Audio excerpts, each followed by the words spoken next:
Hi, my name is Achim Schmidt and I'm the Dean of EHL Hospitality Business School. EHL is the leading hospitality business school and we bring human values and hospitality to other industries. But how is EHL different from other hospitality business schools or other business schools on the market? Yes, hello? Mr. Kropf is at reception for you. Awesome. To answer this question, I have invited a special guest who is interested in how EHL evolved since graduation, a couple of years ago. I am Alain Kropf. I am the general manager for the Royal Savoy Hotel in Lausanne. I graduated from EHL in 1990. So, as I said before, he recently departed. I think since then our school has become the so-called EHL Hospitality Business School. I'm looking forward to meet with Achim because I'm super interested to see how the practical arts are being taught nowadays and maybe find the link between those practical arts and the new management. How are you doing? I'm all right, let's say it like this. Beginning of the semester, lots of students. Yeah. You see a little bit darker eyes because we are busy. You look like $1 million. $1 million. It's always nice to see you, Alain. It's good to see you But too. how are you? Very good, very good. You know, I was recently having lunch at the Berceau d'Essence and I see the new students. They are part of the AP and this is actually the most exciting outlet that they do. I remember my days a couple of years back, right, when I studied here. We didn't have the exact same thing as AP. We talked about the Berceau d'Essence. It was called Le Restaurant d'Application. But, you know, a couple of years later, as a general manager, I think it's so important that you are keeping this very vocational approach for the students, because when I get them in my hotel, it's so important that they have this understanding of the operational aspect of the business. It's so good that you say that because despite all our changes, this was one fundamental element that we wanted to keep. We wanted to keep the vocational aspects and having this as a feedback is super valuable for us that we're on the right track. Before we start our management courses, we propose for each student the so-called AP programs so that they get to know the operations from the ground. If you want to manage people at the end of the day, you need to understand what they do and you cannot manage what you don't know. So you're working, but you're still with your friends, so it's less pressure, of course, than in the proper working world. You have to have experience in housekeeping, service, really you have to work your way up to understand who might be working for you someday. The quality of the lectures, they have amazing experiences and they're super happy to share with the students. It's a big added value. You know what I really feel what AP is? It basically creates a joint mindset and team collaboration. You really get to know each other incredibly well.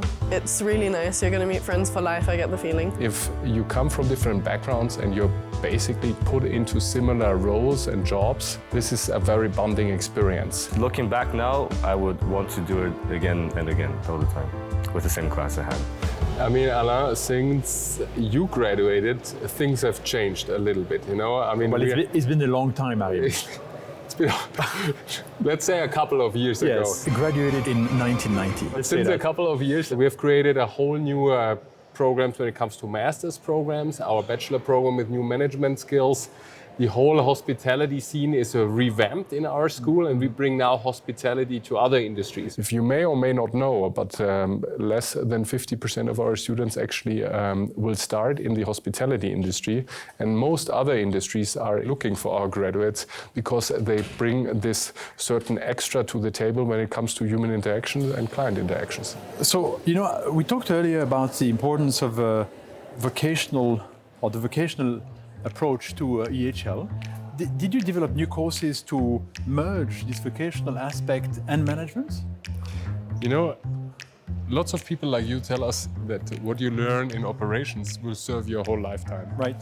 And what we have done is we created this new hospitality EMBA with our Chinese partner in Shanghai. Mm-hmm. And what we do is actually we put them in the kitchen and let them work with chefs, and it teaches them about teamwork, about stress, right, about communication. They barely know each other, they've never worked together before, and now they have 2 hours to make food for 60 people. And you will be amazed how much they like this workshop. Do you think that the management of today is still in line with the management that we have inherited in the kitchen? And have you adapted your ways, maybe? The kitchen management, the way it's set up for me something that takes roots in the military. Right. That's why we have a chef. Yeah. It's the first grade in the military. In the kitchen, yeah, we have that because again, we have many different small structure, and each structure is department needs to have a head on it, somebody accountable for. Here it's more about teamwork and cohesion and how we work together, how different bodies and how different entities within the kitchen can produce something at the end. Hemba is a traditional EMBA program. It is recognized and accredited. And what EHL brings to Hemba is the application of real-life learning, as well as a sense of what is hospitality or service all about. I mean, we need to have a structure where there is somebody who is in charge.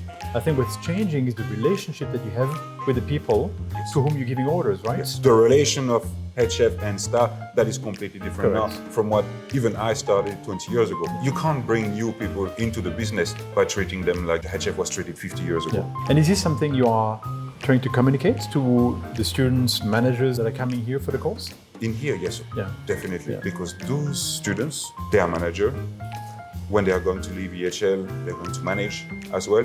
We don't want them to treat the people like I was treated by example.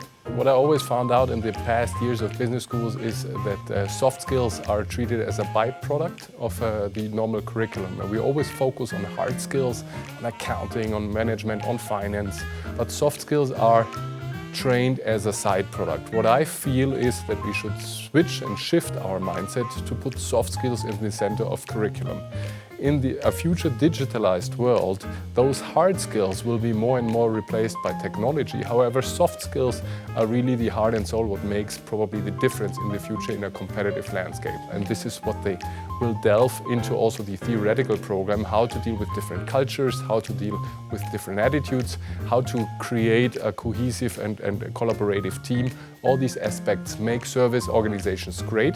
So in that regard, our modules aim to delve really the executives into the operations of F&B, of kitchen or of service employees, that they better understand also how to lead and guide a service organization in the future. So that shows again how important the practical arts are to our hospitality industry. Exactly. And it is in our DNA, and we can combine perfectly the art of operations with the art of management. Yeah. As a matter of fact, I recently did a course here in EHL on executive and leadership training. The idea being, teaching people like me, with a couple of years of experience on how to transmit the knowledge that we have acquired to the younger generation. I'm not sure if you are fully aware of our entire portfolio, but what we are doing right now and what we have built up is some courses, also custom courses for corporations, open programs for executives that actually like you want to come back. What we try to do is bring hospitality and service excellence to companies in other industries or to hotel companies. How can they be more inclusive? How can they be more close to the customer in a digitalized world? How is nutrition and wellness playing a role when you actually lead others in this? And this we do, for example, with Audemars Piguet.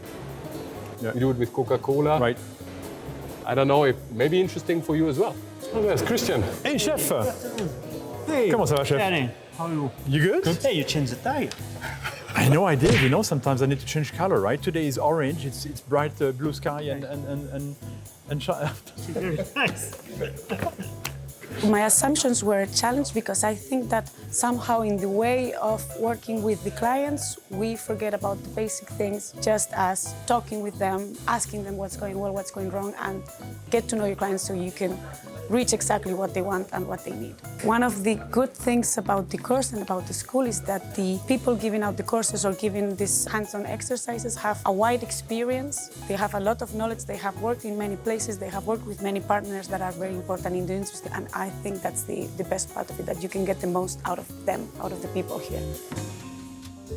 I love the idea of developing, the management aspect through the practical arts. What I've learned in my entire life, hospitality, the hospitality you provide, is actually a concept that is pervasive, right? And you can apply in so many different industries as well. That is good that you say this, because we changed completely our philosophy in the past couple of years. You know what happened during COVID? When we realized, if you think about the COVID, when everybody was in lockdown, what did people do? They started cooking. They started trying to cherish the moments that can come together again. That's right. And they missed the human connection. Yeah.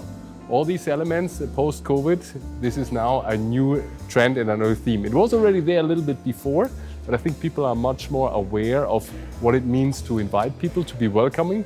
And this is something that we want to anchor strongly in a management philosophy. And I think it's not only relevant for hospitality firms, but for all the firms out there. I heard that in the CREM program, you have a workshop on how to build a restaurant. We ask students to come up with a new operational concept or F&B concept or restaurant concept. And you meet Véronique Malin later, Right. who will tell you a little bit more about it. During the course, the students are actually going to work on a business plan for a restaurant.